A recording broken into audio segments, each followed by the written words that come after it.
யாராவது திடீர்னு விருந்தாளியோ அல்லது நம்ம ஃப்ரெண்ட்ஸோ வீட்டுக்கு உடனே வந்துட்டாங்கன்னு வச்சுக்கோங்க, சடனா வந்துட்டாங்கன்னா அந்த மாதிரி டைம்ல வீட்டுல முட்டை இருந்தா போதும், அட்டகாசமா ஒரு சாதம் செஞ்சு கொடுக்கலாம். அது மட்டும் இல்ல, வீட்டுல ஏற்கனவே சாதம் இருந்தாலும் சரி, இல்ல ஃப்ரெஷ்ஷா கூட நம்ம செஞ்சு கொடுக்கலாம். ரொம்ப ஈஸியா இருக்கும், ரொம்ப சூப்பராவும் இருக்கும். ஸ்கூலுக்கு லஞ்ச் பாக்ஸுக்கு கூட ரொம்ப சிம்பிளா ஈஸியா இது போல செஞ்சு கொடுக்கலாம். ஒரு பருக்க கூட மிச்சம் வைக்காம சாப்பிடுவாங்க. டேஸ்ட் அந்த அளவுக்கு சூப்பரா இருக்கும். வீடியோக்குள்ள போறதுக்கு முன்னால நம்ம சேனலுக்கு புதுசா வந்திருக்கவங்க மறக்காம சப்ஸ்கிரைப் பண்ணி கூடவே இருக்கிற அந்த பெல் பட்டன் அழுத்தி ஆளுங்கிறத கிளிக் பண்ணி வச்சுக்கோங்க. அப்போதான் டிப்ஸுகளோட போடக்கூடிய எல்லா வீடியோஸையும் மிஸ் பண்ணாம உங்களால பார்க்க முடியும். நோட்டிபிகேஷன் உங்களுக்கு வரும். வாங்க வீடியோக்குள்ள போகலாம். ஒரு கடாயில நம்ம குக்கிங் ஆயில் எது வேணாலும் சேர்த்துக்கலாம். மேக்ஸிமம் ரிஃபைண்ட் ஆயில் சேர்த்தீங்கன்னா வாசம் இல்லாம இருக்கும். ஒரு 50 கிராம் குக்கிங் ஆயில் சேர்த்துக்கலாம். அதோட நல்லா நறுக்கி வச்சிருக்கிற ஒரு 10 பல் பூண்டை இது போல சேர்த்துக்கோங்க. நல்லா குட்டி குட்டியா இருக்கணும். அதுக்கப்புறம் ஒரு பெரிய வெங்காயமா எடுத்து இது போல கட் பண்ணி சேர்த்துக்கோங்க. வெங்காயமும் பூண்டும் நல்லா வதங்கிடணும். ஒரு டீஸ்பூன் அளவுக்கு கரம் மசாலா சேர்க்கிறேன். கரம் மசாலான்னு கடையில கேட்டீங்கன்னா கிடைக்கும். ஒரு டீஸ்பூன் அளவுக்கு தனி மிளகாய் தூள் அதையும் சேர்த்துக்கலாம். மஞ்சள் தூள் 2 பிஞ்ச் அளவுக்கு மட்டும் சேர்த்தா போதும். கண்டிப்பா சேர்த்துக்கோங்க, முட்டை சாதத்துக்கு சூப்பரா இருக்கும். நல்ல பச்சை வாசம் போற அளவுக்கு வதக்கி விட்டுருங்க. 2 பிஞ்ச் அளவுக்கு பெருங்காயத்தூள் கொஞ்சம் சேர்த்துக்கலாம். இதையும் நல்லா கிளறி விட்டுருங்க. அதுக்கப்புறம் குட்டி குட்டியா நறுக்கி வச்சிருக்க 2 கொத்து கருவேப்பிலைய இதோட சேர்த்துக்கலாம். கருவேப்பிலை நல்லா வதங்கட்டும். பச்சை வாசம் நல்லா போற அளவுக்கு வதக்கி விட்டுருங்க. தேவைப்பட்டா உங்களுக்கு ரெட் சில்லி சேர்த்துக்கலாம். அதாவது காஷ்மீரி சில்லி கொஞ்சமா சேர்த்துக்கலாம். இந்த சில்லி நல்லா கலர் கொடுக்கும், பார்க்க சூப்பரா இருக்கும். இப்போ ஒரு அரை கோஸ் அளவுக்கு எடுத்து குட்டி குட்டியா நறுக்கி வச்சிருக்கேன்.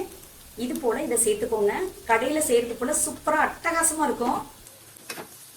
இதையும் நல்லா வதக்கி விட்டுருங்க.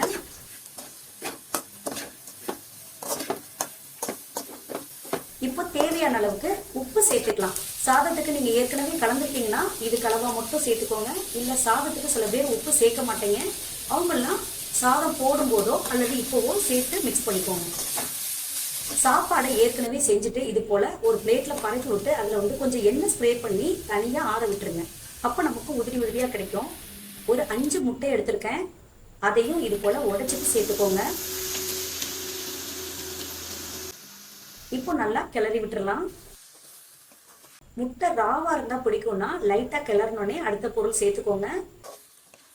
முட்டை வாசம் பிடிக்காதவங்களுக்கு நல்லா கிளறி விட்டுருங்க.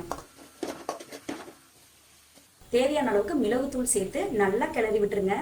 முட்டை அப்பதான் வாசனையா இருக்கும். இப்ப அந்த உதிரி உதிரியா இருக்கிற அந்த சாதத்தையும் நம்ம இதோட மிக்ஸ் பண்ணிக்கலாம்.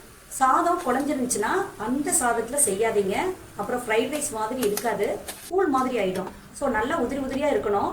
லேசா குழஞ்சிருந்துச்சுன்னா நான் சொன்ன மாதிரி எடுத்து ஆற வச்சுட்டு இது போல எண்ணெயை ஸ்ப்ரே பண்ணி விட்டுட்டு ஆற விட்டுட்டு சேர்த்தீங்கன்னா நல்லா உதிரி உதிரியா கிடைக்கும். நல்லா கிளறி விட்டதுக்கு அப்புறம் அளவுக்கு நல்லா வதக்கி விட்டுருங்க. உப்பு காரம் சரியா இருக்கான்னு செக் பண்ணிக்கோங்க.